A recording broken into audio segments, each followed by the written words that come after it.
Just an old service call came to today on a carrier stinger on a trailer package unit. It's for one of my buddies. He owns 43 rental houses, so I maintain his rental houses on the air conditioner side. 2.5 ton, 2007 model R22. You see they have a bunch of stuff rigged up. Came out here today, tested everything, found out I had a bad defrost board.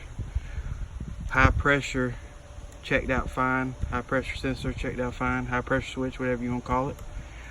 So I'm gonna go get a defrost board, put a defrost board on it.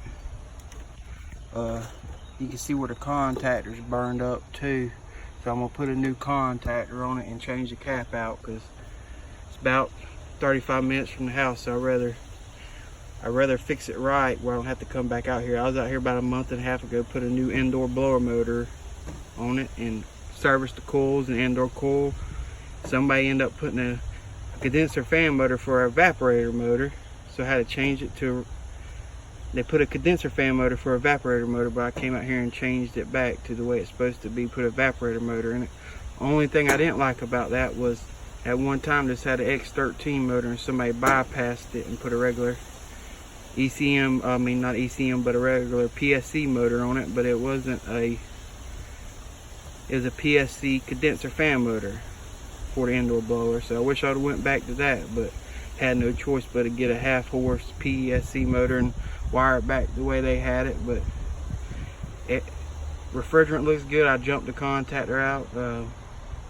Only issue I notice is defrost board's not working, not sending my 24 volt power to my contactor. So I'm gonna head to the supply house, get a new defrost sensor and get a new defrost board and a contactor and a capacitor, and she should be up and running. I'm at a trailer park here in Callahan, Florida, and like I said, most of your trailers and mobile homes down here in Florida, they have package units.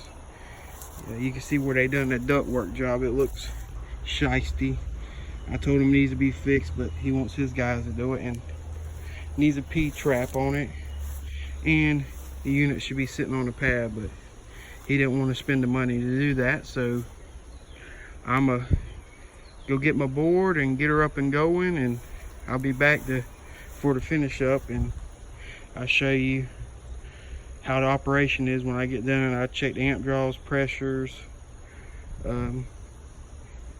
make sure my compressor amps are in range, make sure my condenser motor's in range on the amp draws, and my indoor blower motor.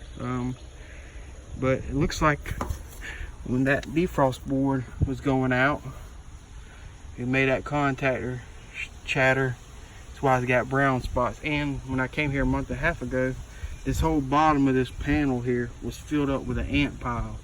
So I don't know if ants caused this issue and it finally went out, but I will get to the bottom of this issue and get it fixed, just like I said. And just another day here in Florida doing HVAC, but I'll be back to show y'all the finished product here soon. Bye bye.